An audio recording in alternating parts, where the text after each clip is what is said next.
Good morning, good evening, good afternoon, everyone. It depends on where you're located, right? So I would love to welcome all of you to that session today.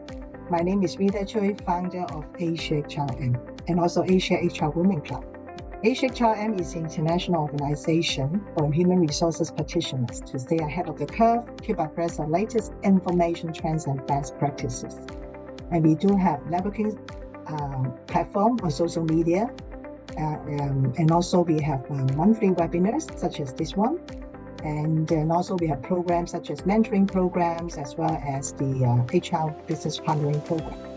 And apart from that, recently we have embarked on a free training program on core employability skills. We would love to offer this to job seekers as well as the university graduates so as to help them find jobs. And as for A-Shake-HRM, A-Shake-HR Women Club, as you can see by its name, right? Actually, it's a women club for HR in Asia. And basically, we focus on women leadership, networking, and also mentoring. And starting this year, we really love to work on DEI. And as we see that DEI actually is the future for HR to look into. And so we would like to create more positive impact on the society by promoting DE&I. That's why you can see the topic for today, the business case for belonging. Discover essential insights and practical tools presented by our speaker today, Ms. Kay Wood. So let me give you a brief introduction about our speaker today, Ms. Kay Wood.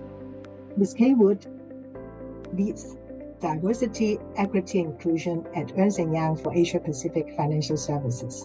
She joined EY in 2022, following 8 years at HSBC, where she worked across a number of risk and compliance roles, where she also founded and ran the first mental health employee resource group in South Asia Pacific. During the pandemic, Kay shifted her focus to organizational culture and well-being, and retrained in mental and physical health, pivoting to a career in DE&I following the birth of her first child. Alongside her role at EY, Kate ran one of the Hong Kong largest netball clubs, sat on the board of a Premiership Rugby club, and is a mental and physical health advocate. Wow! Before I hand over the control to Kate, I would love to walk you through the rundown for today. Kay is going to deliver a 30 to 40 minutes of presentation, followed by Q&A. If you do have questions while she's conducting the presentation, just feel free to put in the chat box and they'll be answered. Okay, I would like to pass the control to Kay. Thank you, Kay. Thank you so much, Rita, and thank you everybody for having me today. Just share my screen. Hopefully you can see. Okay. So yeah, thank you. As Rita said, I'm based here in Hong Kong. And really happy to connect with you all here today, and would love to connect with any of you afterwards as well. If anyone ever fancies a virtual coffee, feel free to reach out. Today I'm going to talk about how you can illuminate the long-term value of belonging. So I'll be sharing some EY research, and I have a few slides to get through. But as Rita said, if you have any questions, please feel free to pop them in the chat box, or put up your hand if you would like to discuss something in real time, or we can chat at the end. I might not have all of the answers to all the questions, but if I don't, or if there's some additional elements of the research you'd like to deep dive on that I don't have to hand right now, I'll go away and prepare that for you and bring it to the next session, or we can connect separately. So before we start today, I would like to start with a bit of an all-in moment. So I'd love everybody to write in the chat box what you think belonging means. There's no wrong answer here, it's a different definition to everybody, but it's just a nice way to kickstart the meeting and ensure that different perspectives are being provided, and to make sure that everyone feels included in the conversation before we kick off.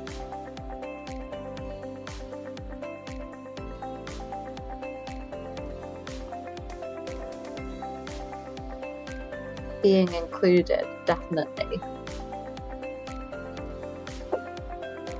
Anyone else that should have it? Sense of value, definitely. Common interest, absolutely. Definitely feel a higher sense of belonging where you can talk about the same food. Be one mission, one vision. I love that. Put one in there as well. And mental health is really important for me for a sense of belonging.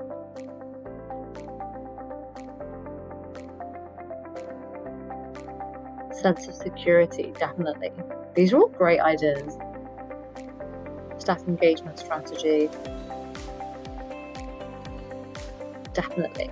So lots of different things that can contribute towards a sense of belonging that we'll talk more about today. So company culture, absolutely. So why did we conduct this research at EY? So we wanted to support our clients with development of DE&I strategies. So we partnered with our knowledge teams and we surveyed 7,000 people across Asia Pacific markets and industries. So these people weren't from EY, they were potentially from your companies. We included mainland China, Hong Kong, Australia, Japan, Malaysia, Korea, and Singapore. And the hypothesis was really to understand the unique aspects of inclusive experiences amongst employees across different socio-demographics in large organizations, to really unpack this role of belonging in Asia Pacific and how it affects different cohorts across these included countries, and then to provide insights that can help our clients and help you to develop D&I strategies that make a difference in both employee experience and organizational outcomes. So what can you expect to get out of hearing about this research? We know that inclusion can take many forms across Asia Pacific and across companies. So understanding this and taking intentional action to foster belonging in an Asia Pacific context will enable organizations to realize the benefits of diversity. So organizations need to understand that there are unique inclusive experiences across various social demographics, insider and outsider demographics that people might experience, the impact and also opportunities of COVID-19, and then the knock-on impacts of hybrid working, and also potential inequities that we identified through this research and how these can be addressed. So knowing all of this will help us to create better strategies to engage the entire organization to foster a culture where everybody feels like they can contribute. So similar to what I just asked you to do, we asked all 7,000 participants what belonging meant to them. And you can see here, it means different things to different people, just like it did to us. But the size of each text represents popularity amongst respondents. So we know that at work, a strong sense of belonging can lead to better collaboration, retention, and business performance. And when we feel like we belong, we are more motivated and engaged. It also significantly reduces stress levels and improves physical health, emotional well-being, psychological safety, and performance. So you can see actually some of the things that you said in the chat box aligned to what some of the participants said. So feeling included, common beliefs, trust, etc. But why does belonging really matter? So we all know that D&I is nice to have, right? But we're businesses and we need to make money. So this is really the key thing that I would like you to get out of today. A more inclusive culture is critical, especially if transformation becomes prevalent. So market sentiment and stakeholder demands really push leaders of organizations to make incremental changes towards broader transformation. And we know that at the minute, 76% of APAC organizations are undergoing some kind of transformation at any one time. We need to retain talent amongst these transformations. Human capital is key, and belonging is a key component to culture and whether employees intend to stay with an organization and commit to a transformation. When we conducted this research, one of the biggest bottom lines that we took out of it was that businesses can save more than $100 billion by increasing belonging. We found through the research that employees in Asia Pacific who feel like they belong are 3 times more likely to have a positive working experience, be more engaged, and also 3 times more likely to stay with their current employer. In contrast, 64% of people with no or low sense of belonging felt excluded at some point, increasing stress and impacting both organisation and employee well-being. and individuals' psychological safety. So when the sense of belonging is low, people feel like outsiders, which results in a loss of productivity and efficiency and increases the desire to change employers and actually impacts your business productivity. So this is a great time for us as leaders to be purposeful and deliberate in cultivating a sense of belonging for all employees, recognizing differences, but harnessing diversity. So I know you're all from different industries on the call today, but I'm sure all of you have some kind of client or customer. We also found through this research that there is 233% higher client loyalty where there is a visible D&I strategy and people engagement strategy. And who doesn't want that? So moving into some of the key statistics and what we found from the research. Only 3 of the 7 markets showed what we thought was a strong sense of belonging, so over 50%. The degree to which employees actually felt like they belonged varied from person to person, team to team, and even possibly one meeting to the next. But we saw the highest levels of belonging in employees surveyed in mainland China and Australia, and the lowest in often homogenous markets like Korea and Japan. So quite interesting statistics there. When we asked people what contributed to a sense of belonging in the workplace, these 3 came out far on top. So trust, respect, and authenticity. Do you feel like any of this resonates with any of your organizations? Authenticity in particular and authentic leadership is something we're constantly trying to get right, and this really comes out as key in terms of what our people want from a workplace. We also found that diversity, real visible diversity, is an important factor that shapes the sense of belonging. So an average of 59% of the people surveyed felt that a diverse and inclusive culture is very important and can be a critical enabler for elevating the sense of belonging in the workplace. So people also said that there can't just be leaders and organizations talking about diversity. They need to truly see this diversity, see people that are both similar to and different from them. We also saw that, the slide's a little bit crazy. Let me just change this up. Tech problems from my side. Bear with me 1 second. Sorry, everyone. Okay, I'm back. Sorry, I'm definitely not a tech expert, so it's surprising that there's only one tech error from me. Here we go. Hopefully that's a little bit better. Can you all see the screen again? Okay, great. So we also found that societal pressures and external factors impact a sense of belonging in the workplace. We see this even more as the line between life and work continues to blur. So across APAC, societal biases were one of the most significant factors contributing to an individual's sense of non-belongingness at work.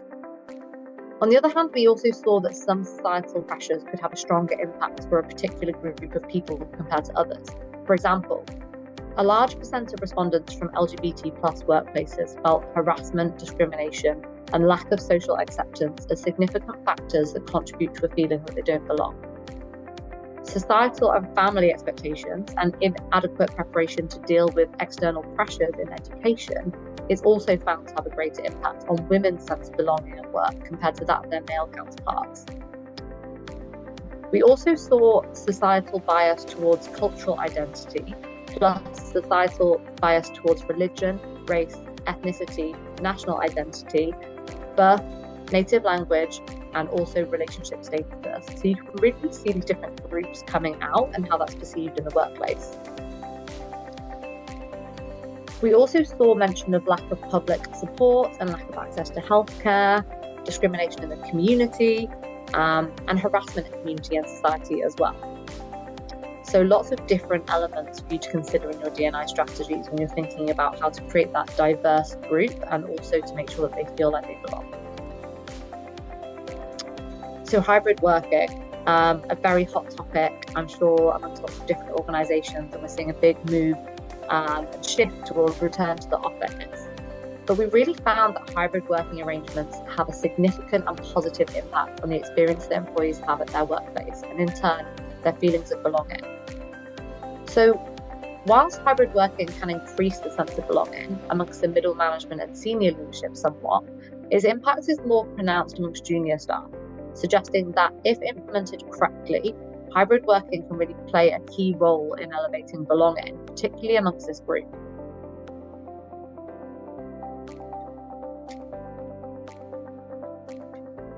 Hybrid working, I thought this was really interesting as well, because what you see here in this slide is that people in the office permanently have the lowest level of belonging.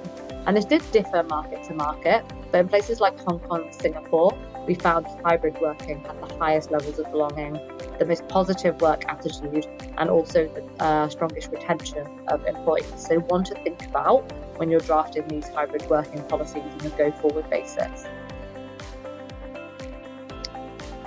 We also saw that hybrid working can really maximise the opportunity to drive engagement and belonging. So this kind of forced remote working experience that we've had over the last few years has highlighted a number of factors that can be detrimental to belonging in the workplace. While some, maybe more senior management, may have a stronger sense of belonging, for others it's been slightly diminished due to potential divisions created in the workplace.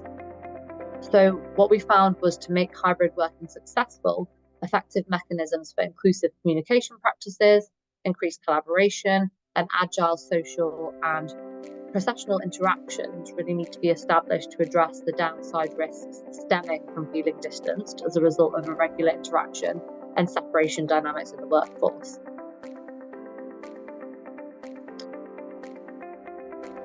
So let's talk about exclusion. Connected to the pillars that I showed you earlier of trust, respect, and authenticity being key for a sense of belonging, having ideas dismissed is a core organisational behaviour that will reduce feelings of belonging. And over half of the employees that we surveyed said that feeling excluded in some form can contribute to not feeling belonging. Importantly, exclusion is experienced by a third of workers in APAC.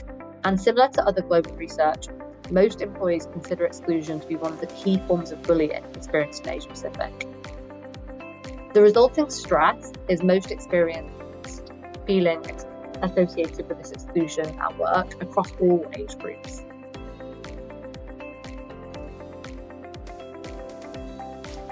Exclusion has this direct impact on a person's sense of belonging at work, and this stress that results from it can impact well-being and fracture psychological safety. We found that people with disabilities experience stronger negative feelings when excluded at work than their counterparts without disabilities. And employees, irrespective of sexual orientation, experience common sentiments when excluded at work. People belonging to LGBT communities experience significantly stronger feelings of vulnerability as compared to their counterparts.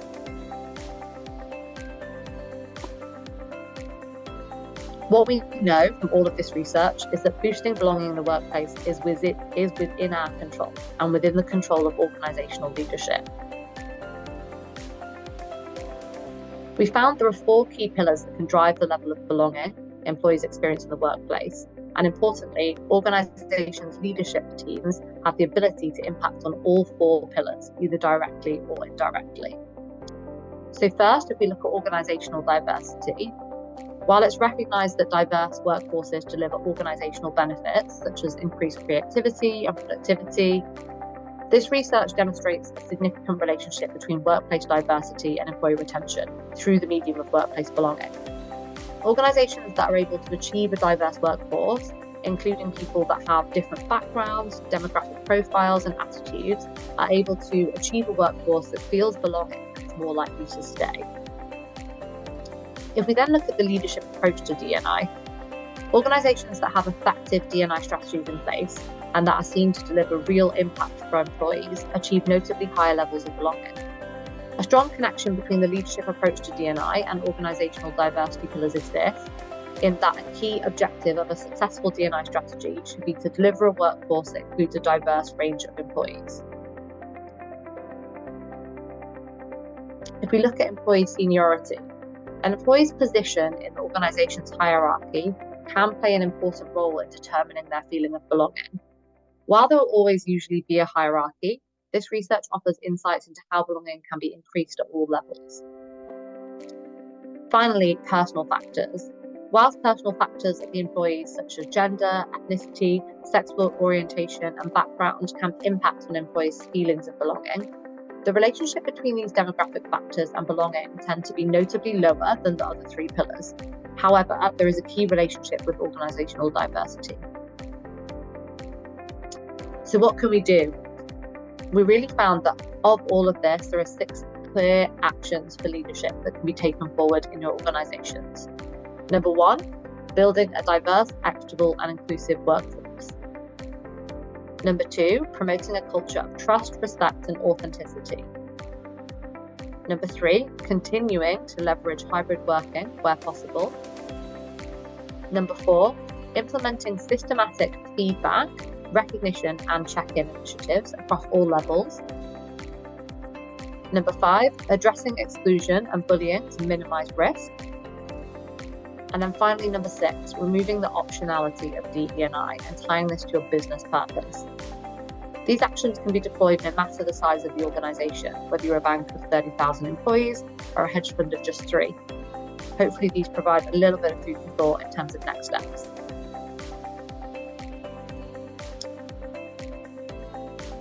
What's also interesting, as I mentioned earlier, is that the effectiveness of different activities to help deliver a sense of belonging in the workplace varies notably across the market.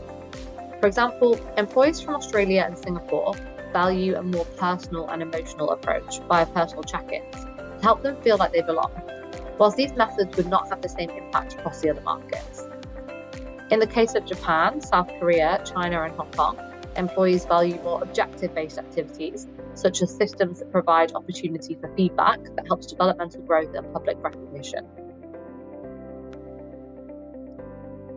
When we look across ranks, whilst more senior level employees react best to feedback activities, more junior staff place increased importance on professional check-ins, feedback that they can use to grow, and receiving public recognition.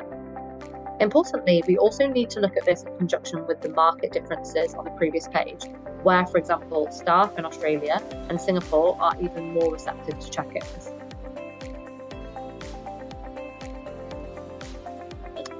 Where people with disability also regard trust and respect as the most critical factors to increase a sense of belonging in the workplace, they regard the presence of people with similar background and an accessible workplace much higher than the rest of the organisation. This puts really special focus on the importance of empathy and accessibility in uplifting the sense of belonging, not just for people with disabilities, but for all employees. Leadership can also have a profound impact on belonging, irrespective of the current diversity levels of the organisation. A strong D&I approach to really celebrate our differences and take targeted action to increase inclusion can really uplift these feelings of belonging. But leadership needs to talk the talk, and it's important for staff to hear and see a strong position being taken. But importantly, organisations also need to walk the walk as well and develop and deliver impactful strategies that can lead to a more diverse and inclusive workforce. So we know from this research that employees feel a higher sense of belonging in organisations where leaders take a strong approach to D&I and take actions forward for a more inclusive workplace. And a diverse culture and actions taken by leaders to support a diverse and inclusive culture improves a sense of belonging among employees. So I've talked at you for about 25 minutes now, and the rest of the presentation is actually snapshots of each market. So I can share this afterwards if you'd like to delve into these, but there's some quite interesting differences by market that you can really delve into, and I can help you to pull out for your respective markets if you find it useful. But really, I wanted to just skip forward to see if there are any questions, and then also I would love to hear any ideas that people would like to take forward as a result of this presentation to really take forward that feeling of belonging at work.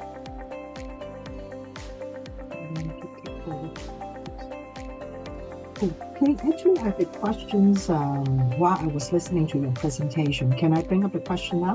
Please, yeah. Okay, sure. In your presentation, you mentioned that business can save more than 100 million, right, by increasing belongings. Where are these savings coming from? Yeah, definitely. That's a great question. I'm not an economist, so my definition hopefully makes sense, but essentially it comes from the percentage of people that do not feel a sense of belonging in Asia Pacific, which was around 60 something percent, times by the cost of attrition by employee, which I think is something, I'll have to confirm the statistic, but I think it's around $3,000 you end up spending per attrition on average.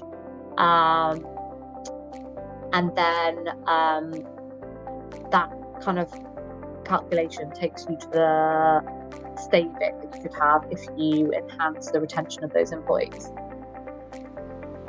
So mostly about attrition, right? Attrition, yeah. Attrition. I think you can also, it wasn't in our research, but you can add a whole nother lens to that around presenteeism and loss of productivity, because we also saw from the research that people that feel a sense of belonging have a more positive attitude to work, and therefore they're more likely to be productive and engaged. So it wasn't included in the calculation, but I'm sure there's additional savings around presenteeism and productivity as a result of that retention and that sense of belonging. Okay, very nice, very nice. Then I have another question. Say, for example, if the management of the company doesn't have any idea about the benefits of belonging or inclusion, that kind of stuff, then as HR, right, how can we promote these kind of ideas to the management so that they are really think that, oh, this is something that they should focus on, and then make it a policy, and then we provide resources in this area? Such a good question, and I think it depends on each organisation. I think this is where the role of the HR as a business partner becomes so important, because you're there to help create the best possible thriving workforce to deliver on the business strategy. And if I use EY as an example, our asset is our people. Like, we're a consultancy firm, so we need our people to be at their best and also to reflect our clients. Our clients at EY and Financial Services are banks who are progressive. They have incredible D&I strategies that are managed by key stakeholders for us. So unless our people are happy and healthy and motivated and are a diverse population that reflects that of our clients, we're not going to have a successful business model. So I think really tying it to the purpose of your business. I think also a good way is to bring people along on the journey with you. So trying to find leaders that can share their own personal, authentic storytelling is such an easy way to kind of get people involved. And you know, like, you can use different themes across the year to try to do this. So International Women's Day, okay, could be an organisation of all men, but do those men have daughters that they want to, you know, share stories about, create better worlds for? Perhaps their daughters are going through their first periods, and so they might be open to actually talking about hormonal health and how that impacts the workplace. Or perhaps they have mothers or partners that are going through menopause, and, you know, talking about how menopause is impacting a huge population of women that are moving into leadership roles in the workplace might be something they want to get involved in. Or again, switching it to that client angle, you've got many clients that are in senior leadership roles as women that could be going through perimenopause, that again, you might want to upskill yourselves on, so you can talk to your clients around that, around International Women's Day. So there's lots of different angles that you can take to create those kind of authentic investments from your leaders. Then I understand that as EY, we also help companies, right, to foster this culture. Where do they get started? It really depends on the company again and the industry, I'd say. But I would definitely say start with your business strategy and your clients, and then look at how you want to match the values of your clients to help create that investment from your leaders. Okay. Thank you. Very nice. Thank you. We can also go back to the 6 actions for leadership here, right? So if you're just getting started, looking at these 6 actions and things that you can do. So, hybrid working, creating that sense of trust for your employees. If you don't already do this, why not? If you can start to do this to build that trust within your employees, why not? The feedback, recognition, and check-in, like hearing from your diverse employee base, finding out what they need. That's a great way to get started. So I think those 2 are like really easy ways to just start on your journey. Yeah, very helpful. Very nice. Thank you. Does anyone else have any questions? Hi, Kate. Hi. Just a question from me, right? Regarding about the 6 actions for leadership, I do appreciate that EY have done something that is so comprehensive, so it's easier for us as HR to implement the strategy to help the leaders in the company. Is there anything whereby during the survey or through your experience, right, apart from the leaders who can make a difference company-wide or within colleagues or peers, right? Do you feel that there is something else, above and on top of these 6 actions? It's a good question. I think one thing that is really helpful, and I think it goes back to what we were just talking about, is the storytelling element. So what I have found really successful in companies I've worked at or that I've worked with is where they have people across the organisation that share stories around diversity, equity and inclusiveness. So, if you have an employee, for example, who's neurodivergent but has autism, that can share how their workplace has made them feel included and actually how they've thrived at work, will encourage not only other employees to speak up about their neurodivergence, or perhaps as other parents have children with neurodivergence, like dyslexia or ADHD, for example, but then it will also create an enhanced brand of the organisation as well. The more people hear these stories. So I just think storytelling is something which is free and so easy to do. It kind of sits across all of these as well. And you can start with yourselves, right? I'm sure everyone's got a personal story they can tell, whether it's around mental health, physical health, culture, gender, something that you can share about what makes you at work, that can be really powerful to someone else that's listening. Okay, thank you. Thanks for sharing. Oh, right, it's a great question.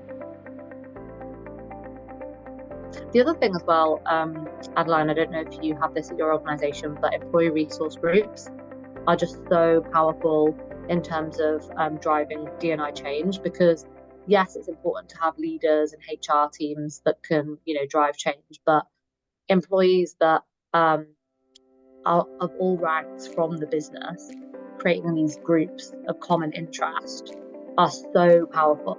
Whether it's around LGBT or mental health. And if you're a smaller organisation, it could just be a group that gets together and goes for like a run on a Wednesday or something. These groups can be so powerful in creating that sense of belonging and these pockets of trust. Yeah, that's very true, because I just had a meeting with my employees about ERG, the Employee Resource Group, because we want to follow an initiative. But at the moment, we just thought it's too top down. We just want to have bottom-up feedback.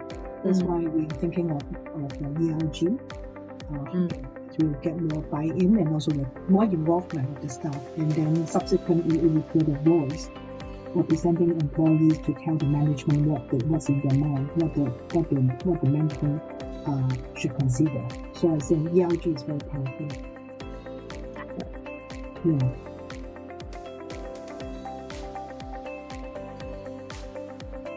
Does anyone else have any questions?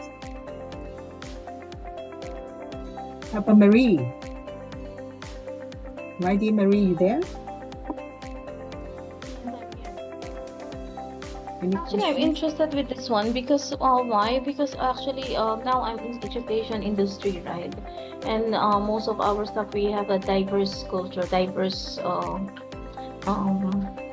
so we have different nationalities. So it's quite difficult, when really putting all the stuff together. So you have to be very, very knowledgeable in terms of culture diversity.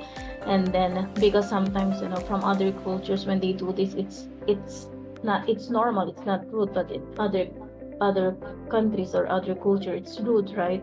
So my question is how to bridge the gap between cultural diversity, because I believe this research on sense of belonging and DEI would really like give us the idea on how to bridge the gap on cultural diversity, especially with the current diversity employee diversity number that we have now in our school. Hmm. Yeah, definitely. Such a great question. I don't have a definitive answer for you, I'm afraid. I think it's a gap which everyone's trying to solve. But I think an interesting point that you raised is that you have visible cultural diversity, which I think is fantastic because often we work with markets like Korea and Japan where they're very homogenous, like there's no visible cultural diversity. But actually, when we look at snapshot scores of employees, the people that identify as culturally different can be having a different experience. But then what does cultural diversity mean? It means different things to everybody. So it's great that you can see that diversity. I think it's just making sure that you have that culture of openness, trust, respect, and authenticity.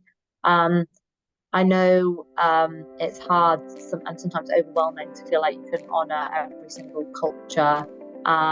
Sometimes it could be getting everybody with the team meeting and asking if anybody would like to celebrate anything, making sure that you're logging those days in the diary, you're educating each other. And then a tool which I love, I don't know if you have used it, it's called GlobeSmart. It's a online tool. I'm sure there's some similar kind of free versions where you and your team can take a quiz and it maps you on a scale with different attributes. So for example, are you more independent or interdependent? Are you more risk or certainty focused? Are you more hierarchical or egalitarianism? So it's quite interesting across cultures because it will show where you sit. So for example, in my team, myself and my junior are like total opposite. We both actually grew up in the UK, but her family's Chinese and my family's British. And actually we work so well together because we both balance each other out. But then there's simple actions in there that we can take to be more respectful of one another. So it helps us work better together. We've seen this training delivered really well in some of our ASEAN markets where some of our clients are really diverse as well. So if you haven't tried it before, I'd really recommend that. I can pop the name in the chat. That would be great because actually you see that currently with our how to say nationality diverse GlobeSmart. Thank you. I'll take note on that one. Let's say for example we have like Asian and meeting with the West, right? We have teachers from UK, teachers from US. We even have like Indian, Pakistan. We have Cuban, South Africans. What else? Tira, help me out in here. So we just hired our Ethiopian teacher, and then we have from Kenya. We have one teacher from Nigeria. So we have from Philippines. So it's really a very very rich, diverse culture, that we're forming here in the school. And actually, diversity is quite good because we are international school, so we have to show different cultures and different nationalities come together, in a common purpose, which is to provide excellence in education as per our quality policy. So I think this platform that you share, I think it would help us. So I'll check into that one. I just want to share that actually in putting making sure that we have, although we're focusing more on a staff engagement, right? But the thing is, because some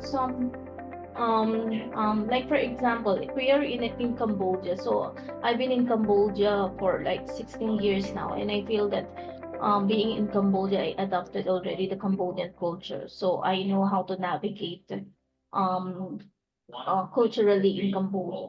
But for, let's say, when we hire new teachers or new management coming to Cambodia, so they don't actually immerse themselves into the culture. They don't try to learn it, right? But rather um they want to bring their culture, right? So this is sometimes it causes issues because let's say in terms of communication.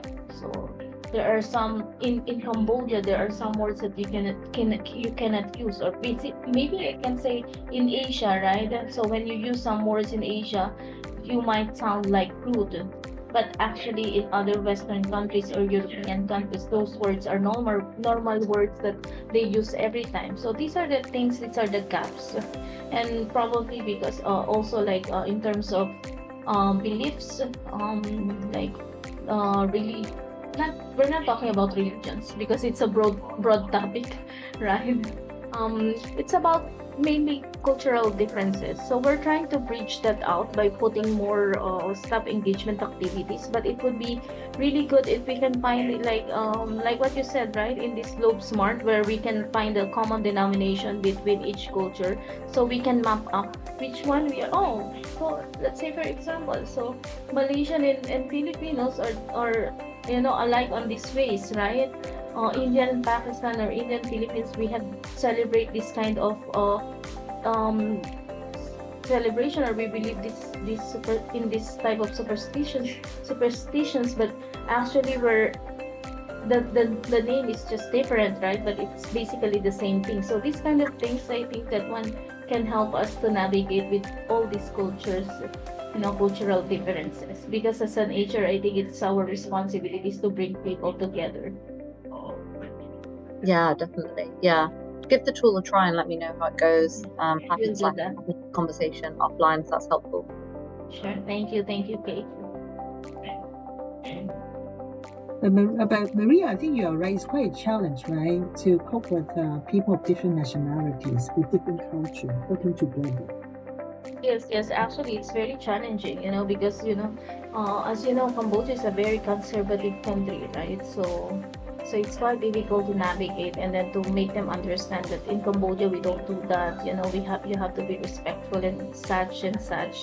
So we need to do a lot of trainings on cultural awareness, right, and cultural differences, and then make sure that people learn to adapt to what Cambodia is about, and at the same time do not lose the international mindset, global mindset, because as an international school we still need to remain our global mindset as well. Have you ever tried to install fostering an inclusive culture in your organization? I think it's definitely needed, right? Actually, currently we have this training platform that we're using, where we already provided, or how to say, assign our teachers on the trainings on this type of training, like DEI, or so we started the process already, but of course it will take a while, because it's a matter of so implementation, acceptance, and then follow up and monitoring. But as Kate mentioned earlier about this ERG, have you had this ERG in place in your organization? We don't have that one yet, because we're how to say, we're checking out some best practices from other companies. That's why it's a good opportunity for us to join on this webinar. So as a start, we can use, or we can gain some from Miss Kate on the research, and then maybe later we can have an offline discussion with regards to this. So it's a good start for us, actually. Yeah. So any other questions for Kate? How about Charlie? Charlie, happy to see you here. Any question for Ms. Kate?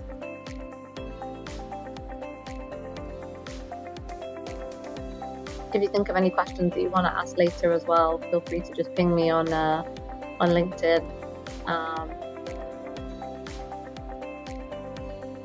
Maybe we could wrap up by everyone sharing something that they want to take forward in their organisations. Then could just be one word or a sentence, so that we have. I think it's always good to like set intention after you've listened to a presentation.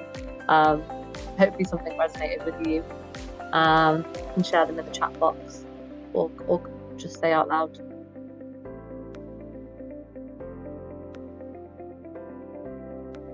For us, I think this is very important, right? Since it also one factor is the cultural diversity that we are having now. So I think currently we started already with different staff engagement activities, but I think we should focus more on a very specific activities that would really deep dive on belongingness at work. So make sure that even though, let's say for example, even though we're different nationalities, but we should inculcate respect and cultural awareness, right, within the team. Right.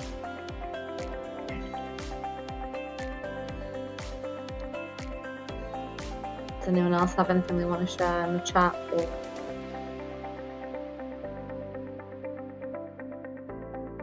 Rita's got her ERGs she's going to be starting. And Adeline's using the 6 actions. Awesome. Hopefully it's helpful.